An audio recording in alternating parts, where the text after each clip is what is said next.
Hello बच्चों, आज हम लोग देखते हैं एसएससी जीडी 2023 10 जनवरी का मैथ का सेकंड शिफ्ट का पेपर। और ये पेपर आपको अतुल सर कराएंगे, जो पिछली क्लास में आपने देखा था, बहुत ही मजा आया था। और आप लोगों को वीडियो कैसा लगा यार कमेंट में बता दिया करो, क्यों नहीं बताते हो कमेंट में जरूर बताएं। इसके बाद कमेंट में सारा चीजें बता दिया करें और इसके बाद चैनल को सब्सक्राइब जरूर कर लें। ठीक है, आज का पहला क्वेश्चन देखते हैं अतुल सर के द्वारा पढ़ाई।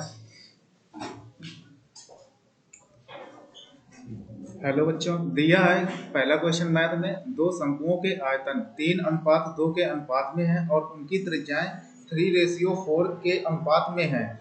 उनकी ऊंचाई का अनुपात क्या है? तो बच्चों, पहले तुम्हें ये पता होना चाहिए कि शंकु का आयतन क्या होता है। फॉर्मूला पता होना चाहिए। तो शंकु का आयतन होता है, शंकु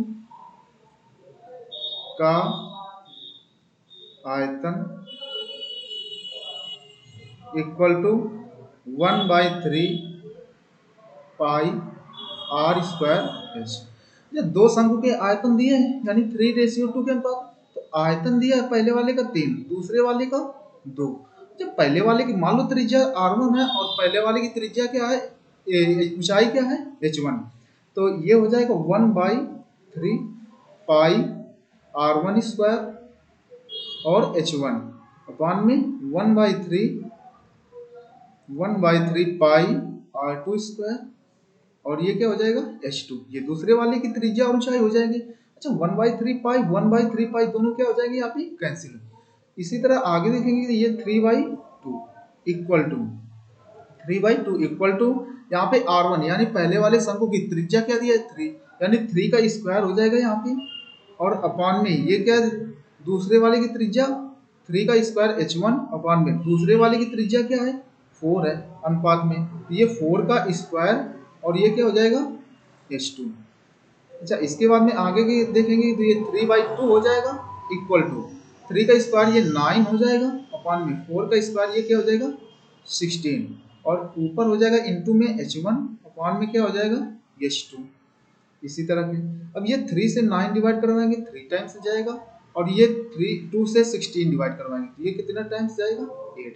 यानी h1 और h2 का यहाँ से रेशियो आ जाएगा, h1 ratio h2 equal to 8:3, यानी कौन सा ऑप्शन सही होगा, फोर्थ ऑप्शन। देखेंगे अगला सवाल इसी तरह से। अगले वाले सवाल में दिया है कि 5,750 रुपए पर एक वर्ष के लिए 16% की दर से वार्षिक रूप से चक्रवृद्धि होने वाला ब्याज और अर्धवार्षिक रूप से चक्रवृद्धि होने वाला ब्याज के बीच है। देखो, एक बार ब्याज कैसा चक्रवृद्धि हो रहा है, वार्षिक दर कितनी दी है, रेट ऑफ इंटरेस्ट कितनी है, 16%। ये कैसा है, वार्षिक। अगर जो वार्षिक चक्रवृद्धि हो रहा है तो ये हो जाएगा वार्षिक यहाँ पे। और एक बार कैसा है, अर्धवार्षिक। अर्धवार्षिक में भी रेट हमारी क्या हो जाएगी, अगर जो वार्षिक 16% है, अर्धवार्षिक रेट हमारी कितनी हो जाएगी, ये 8%।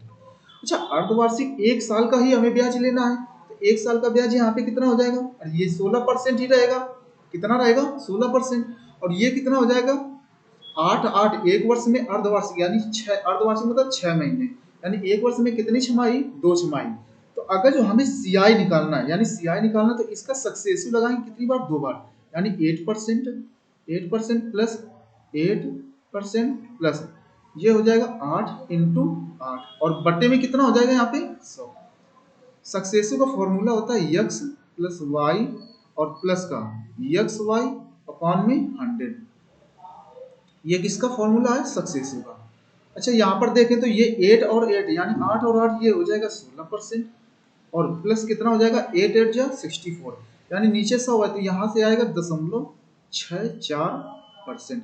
यानी यहाँ से अर्धवार्षिक रूप से कंपाउंड इंटरेस्ट हमें कितना मिला, 16.64%। अच्छा, हमें बताना क्या, डिफरेंस। डिफरेंस है कितने का, यहाँ पर वार्षिक 16% था, यहाँ पे कितना है, 16.64। तो केवल और केवल 6.64 का ही तो डिफरेंस है। यानी हमारी जो राशि थी, यानी मूलधन था, कितना था, 5,750। और इंटू कितना, इसी का हम केवल 0.64% निकालेंगे। 0.64% हटाएंगे तो नीचे कितना आएगा, 00। यहाँ से ये वाला पॉइंट हटाएंगे तो कितने जीरो, 2 जीरो और आएंगे।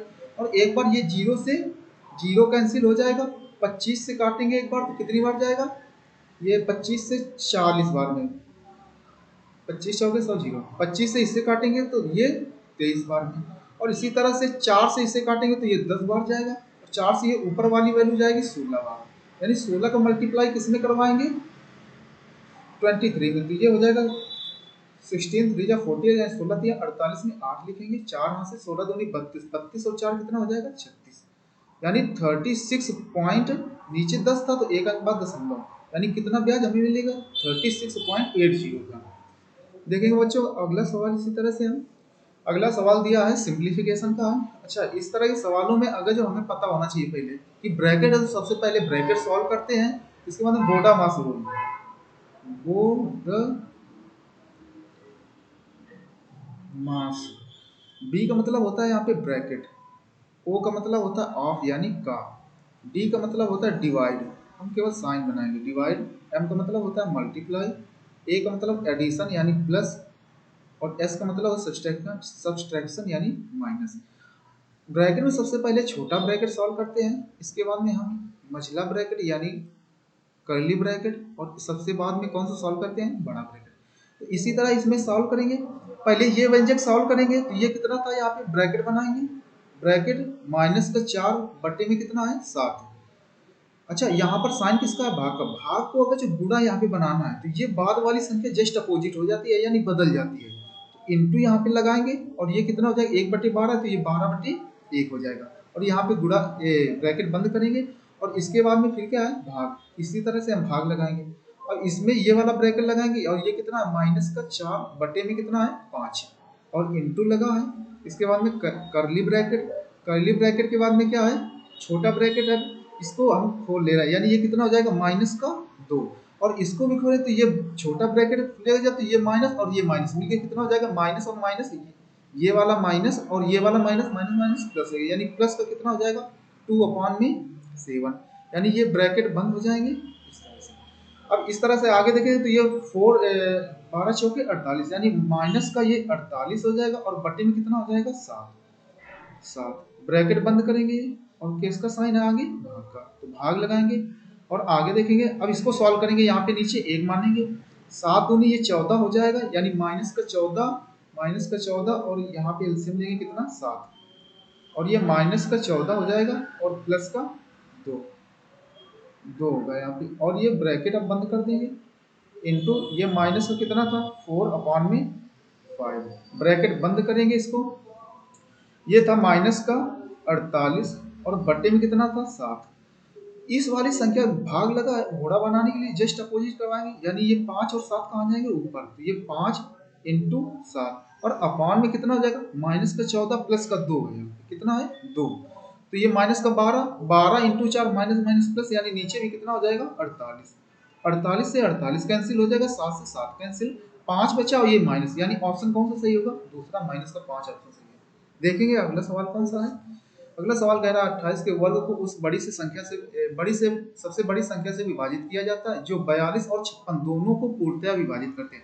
अच्छा, 42 और 56 दो ऐसी संख्या है, इनको कौन सबसे बड़ी संख्या विभाजित करेगी, तो जब बड़ी संख्या विभाजित करने की बात आए तो हमेशा एचसीएफ निकाला जाता है, यानी महत्तम समापवर्तक, इनका एचसीएफ कितना होगा 14, यानी 14 एक ऐसी संख्या होगी जो 42 को भी काटेगी और 14 किसको काटेगी 56 को भी, यानी अब इस 14 से भाग हमें किसमें करवाना है 28 के वर्ग, यानी 28 का स्क्वायर करवाना है, 28 के वर्ग में किसका भाग करवाना है हमें इस 14 से भाग करवाना है, बटे कितना हो जाएगा 14, 28 का वर्ग कितना होता है बेटा यहाँ पे होता है 784, 7 8 4 बटे कितना हो जाएगा 14, 14 से एक बार काटेंगे कितनी बार में 14 पंचे 70 8 14 6 84, यानी ऑप्शन कौन सा सर फर्स्ट ऑप्शन। इसी तरह देखेंगे अगला सवाल कौन सा है, अगला सवाल दिया है डिस्काउंट स्कीम के तहत 20% की छूट देने के बाद भी 10% का लाभ होता है, बताइए कि अंकित मूल्य क्रय मूल्य से कितने प्रतिशत अधिक।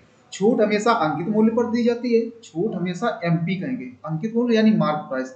छूट अगर जो दी गई 20% की छूट, अंकित मूल्य अपने आप में 100% होता है, 20% की छूट देंगे तो कितना बचेगा 80%, इक्वल टू प्रॉफिट और लॉस सीपी पर मिलते हैं और सीपी में 10% का लाभ है, सीपी भी अपने आप में 100% यानी 100% होता है, 10% का लाभ तो सीपी कितना हो जाएगा 110, और यहाँ पर जीरो से ये जीरो कैंसिल हो जाएगा, एमपी और सीपी का यहाँ से रेशियो बनाएंगे, एमपी अपॉन में सीपी इक्वल, एमपी की वैल्यू जब नाम के साथ में नंबर गुणा में हो नाम के साथ नाम कुछ भी हो सकता है, ए हो सकता है, बी हो सकता है, नंबर गुणा में हो, ऐसी दो संख्या बराबर हो तो वैल्यू ऐसी कंडीशन में वैल्यू बदल जाती है। यानी एमपी की वैल्यू 11 होगी, मार्क प्राइस यानी अंकित मूल्य कितना हो जाएगा यहाँ पे 11 और बटे सीपी की वैल्यू कितनी हो जाएगी 8।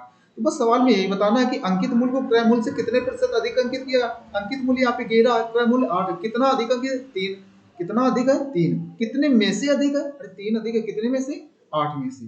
प्रतिशत बनाने के लिए किससे गुणा करवाएंगे 100 से। 1/8 बच्चों को पता होगी 1/8 फ्रैक्शन वैल्यू होती है 12.5% और ये 3/8 यानी कितनी हो जाएगी 37.5%। कौन सा ऑप्शन सही होगा चौथा। देखेंगे अगला सवाल। अगला सवाल दिया है एक मेज जिसका अंकित मूल्य कितना है 300, 20% और 10% की दो क्रमिक छूट पर बेचा जाता है। अगर इसके अलावा नगद भुगतान पर 5% की छूट की पेशकश। देखो कहने का मतलब ये कि अंकित मूल्य मेज का कितना है 300, 300 में दो छूटें दी जाएंगी यानी एक 20% की दी जाएगी और 10% की। इसके अलावा अगर जो कोई व्यक्ति इसे नगद में खरीदता है तो 5% की छूट इसके अलावा और दी जाएगी। यही कहने का मतलब है। तो अंकित मूल्य कितना है 300, अगर जो इसमें 20% की छूट दे देंगे तो कितना बचेगा 80, बटे में कितना हो जाएगा 100 और इसके बाद में कितने परसेंट की छूट है 10%, 10% की छूट दे देंगे तो कितना बचेगा 90 बटे में 100। अच्छा नगद खरीद रहा है तो मेज के लिए नगद मूल्य क्या है, नगद अगर खरीद रहे हैं तो 5% की छूट और मिलेगी यानी ये कितना हो जाएगा 95 और अपॉन में 100। जितने की छूट दी जाए उसको 100 में से घटा के उसी से गुणा करवाते हैं। यानी ये अंकित मूल्य कितना था 300, यानी अब ये मूल्य हमारा कितना हो जाएगा। काटेंगे एक बार 2 जीरो से, ये 2 जीरो कैंसिल हो जाएंगे यानी 100 कैंसिल, 1 जीरो से 1 जीरो यानी 2 जीरो ये कैंसिल हो जाएंगे।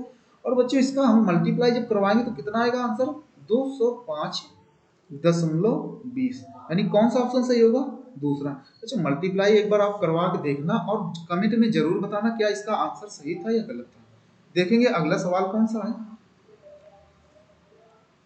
ये चुनाव में अगला दिया है सवाल इलेक्शन से, जो कि दिया है कि एक चुनाव में दो उम्मीदवार ए और बी थे। निर्वाचन क्षेत्र में मतदाताओं की कुल संख्या 90,000 थी और कुल मतों का 70% मतदान हुआ। अच्छा मतदाता टोटल मतदाता कितने थे 90,000, 90,000 यानी 3 जीरो लगाएंगे। इसमें से 70% मतदान हुआ यानी 90,000 का 30% ने मतदान नहीं किया, केवल और केवल कितनों ने मतदान किया है 70%। 70 और परसेंट हटाएंगे तो नीचे कितना आ जाएगा 100। अच्छा आगे दिया यदि मतदान में से 60% मत ए के पक्ष में गए, अगर ये टोटल वैल्यू क्या हो जाएगी 90,000 का 70% तो ये मतदान हुआ है और इस जो मतदान हुए इसमें से ए को कितने मिले हैं 60%। अगर जो ए को 60% मिले तो बी को कितना मिले होंगे, टोटल वैल्यू ये 100% होगी। अगर जो ए को 60% तो बी को कितना मिलेगा 40%। तो यही बस वैल्यू ने 40 और बटे कितना हो जाएगा 100। 4 जीरो से ये 4 जीरो कैंसिल हो जाएंगे, 4 जीरो। अब गुणा इसका करवाएंगे तो 9 सत्ते 63, 63 इंटू 4 यानी कितना आ जाएगा 25,200। ऑप्शन कौन सा सही होगा तीसरा। देखेंगे अगला सवाल इसी तरह से। पेट्रोल की कीमत 92 रुपए प्रति लीटर से बढ़कर 96.5 रुपए प्रति लीटर कर दी गई। पेट्रोल की कीमत में कितने प्रतिशत, पहले जो पेट्रोल था वो 92 सॉरी पहले था तो ये 92 रुपए प्रति लीटर, 92 रुपए प्रति लीटर और अब कितना हो गया 96.5 रुपए यानी रेट पर लीटर। यहाँ पर भी लीटर लिखेंगे यानी पहले जो रेट था 92 रुपए प्रति लीटर यानी 1 लीटर मिल रहा था 92 रुपए का और अब 1 लीटर कितने का मिल रहा है 96.5 यानी 96.5 रुपए का। तो हमें यही बताना कि पेट्रोल कीमत में कितने प्रतिशत की वृद्धि हुई है। तो प्रतिशत वृद्धि बताने के लिए प्रतिशत वृद्धि इक्वल टू कितने की वृद्धि 92 से 96.5, अरे 4.5 बढ़ी है 4.5 और ये वृद्धि हुई किसमें हुई है यानी 4.5 बढ़ा है तो किसमें बढ़ा है 92 में बढ़ा यानी नीचे कितना हो जाएगा 92 और प्रतिशत बनाने के लिए किससे गुणा करवाएंगे 100 से। यहाँ से पॉइंट हटाएंगे नीचे जीरो, जीरो से एक जीरो कैंसिल हो जाएगा यानी ये हो जाएगा 450 और बटे में कितना हो जाएगा 92, 450 बटे में कितना हो जाएगा 92 और लगभग जब इसको हम काटेंगे तो ये कितना आ जाएगा 4.9%। यानी कौन सा ऑप्शन सही होगा फर्स्ट ऑप्शन सही होगा। बच्चों एक बार कमेंट में इसका भी आंसर बताएं सही है या गलत है। बाकी कल भी देखेंगे इसी तरह हम प्रतिदिन एक प्रैक्टिस सेट डीडी का जरूर डालेंगे। और बच्चों एक बार जरूर अगर जो वीडियो अच्छी लगे तो उसे सब्सक्राइब जरूर कर दें और शेयर जरूर करें। Thank you.